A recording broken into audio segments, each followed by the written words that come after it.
Hello my little storm clouds, and welcome back to my channel, or welcome to my channel if you are new here. Today I'm going to show you how to create this cute cubby bed that is fully functional. I saw this idea on Pinterest, so I wanted to try it out. Before we jump into the tutorial, you do need bb.move objects turned on. So if you already know how to do that, go ahead and skip to the timestamp that I'll pop on the screen. So if you don't know how to get the cheats on, go ahead and press Ctrl, Shift and C if you are on a PC, and this white bar will pop up on the top. If you are on a console, go ahead and press all 4 shoulder buttons together at the same time. If you don't know what the shoulder buttons are, it is the 4 buttons on the back of the controller. Now in this bar you want to type bb.move objects on, all one word other than the on, so you need a space between move objects and then the on. I will type it out on screen so you can see exactly how it needs to be wrote out. I don't need to put it on because I do have a mod that has it on permanently, so I'm just going to close that. To close it, just press the same button you did to open it. So before I start, I've changed these to medium wall height instead of the short wall height because the archway I want to use is medium, and if you change from short to medium after you've placed things in, it will delete some of the items. So it's best just to make sure you've got your wall height exactly where you need it. Now I'm going to create a 3x3 room within another room in a corner. I'm just going to do mine here. Is that 3? Yes, that's 3.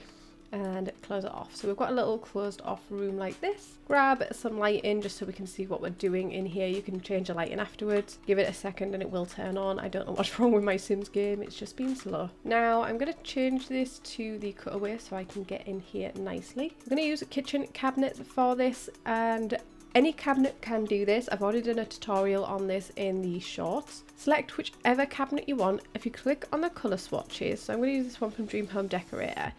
If you don't see this, just click this little cogwheel thing and it turns it on and off. I'm going to use the half tile. Half tiles are great because Sims can just walk through these. So yeah, your Sim will walk through these. You will see their legs glitching through, but it's only when they're getting into the bed. So to me, it's not a worry.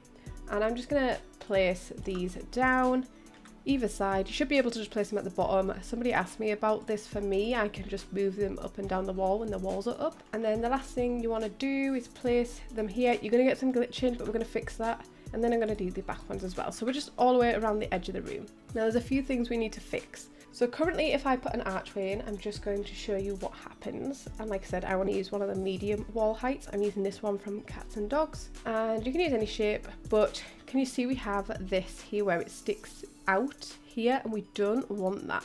We want it all to be flush. So I've placed my archways in anyway while I've got them out, just on those two sides. And what we're going to do to fix this is I'm going to hold Alt and click on this, and you'll get free placement. So you've got this nice smooth movement now. If you're on a console, I'll put up the console keys on how to do that. And what we're going to do is make this flush with that. And we're still going to get some glitching. We're going to get a little bit more glitching, but we're going to fix all that in a moment as well. So I'm just adjusting these so they are next to each other with no glitching. And is it stuck through? It's stuck through the wall slightly. So I'm just going to bring it in. Yeah, it's not sticking through the wall now. There is a slight bit of glitching though, which is going to annoy me. There we go, no glitching. You should be able to get it where they are flush and not sticking through that back wall. So I'm going to repeat the same on this side. There we go, it's no longer sticking through the wall. And now we need to stop this glitching. To do that, I'm just going to put my walls up so I can see a little bit better. And change the time of day because I cannot see. What we're going to do is alt place these but raise them slightly. So if you just alt and then you can raise them up just a touch. So like this, you can see there's no glitching on this side and this side is glitching. So we're going to repeat the same on this side. I'm going to line it as close as I can with that.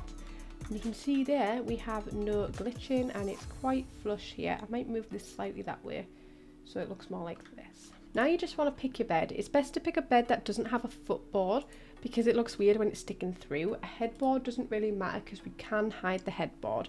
Or you can have the headboard there if you're really not that bothered. My favourite one that I always use is this one from high school years, but in a very specific swatch.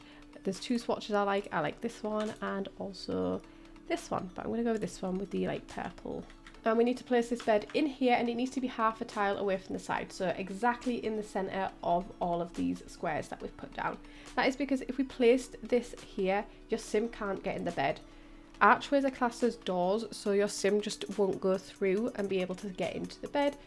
But what I'm also going to do is raise this once, or do we do it twice? I'm going to do it twice. No, I'm going to do it once. It depends on what you want. You can have it sat so it's fully flush in there if you wanted like this, but oh, clicked on the wrong thing. But I like to just raise it once. So now I'm going to readjust these. Now I know which bed I've got in. You can actually adjust it like this, and you won't get any glitching on these back ones now because the glitching part is hid. A little bit different for this bottom one, so try get the bottom one correct because you will see the front edge and it will glitch on the front edge if you overlap them. But that is pretty much it for this cubby bed. I'm just going to get my Sims to come in here. I'm going to fix the lighting for you guys so it's not ridiculously bright. So now you can get your Sim to go in here. If I get her to relax, she will come through this side. She won't go through this bottom part because Sims can't get in from the bottom of the bed, which does not make sense to me. But you can see she can get in there just fine. And then it's just a case of decorating in here. You could add little things on the side if you wish. You could add little plush toys. You could add like a little tray, like a reading tray. You could add bookshelves here. So I'm going to add some curtains in here and show you how I do that for decorative purposes. And your Sims can walk through curtains as well, so don't worry about them blocking the way. You could fully cover it if you want and they would just walk through them. So my favourite curtains to use are these ones from the Desert Luxe kit, but these ones are great as well. You just need the ones that match the room height. I'm going to go ahead and use these, and I like to place these either side, and what I like about these ones is there is a centre section, so it looks like it is joined. Let's see if I just place the little bar, and it just makes it look a little bit more nice. And then another thing I really like to add is the net lights. I love these. Some people don't know where they are, so if you have high school years, because that's the pack they are from, they are found in the ceiling lamps section. And they're just these like canopy lights. They're so beautiful. I'm going to pick the longest ones because I want them to go to the floor. And I'm just going to place 3 of these in there. And you could slightly alt place these if you weren't happy with exactly where these sat, like because they snap through there. They push them to the other side. But that is it for this video. If you enjoyed it, please give it a thumbs up, and if you haven't already, please subscribe, and I will see you in my next video. Bye!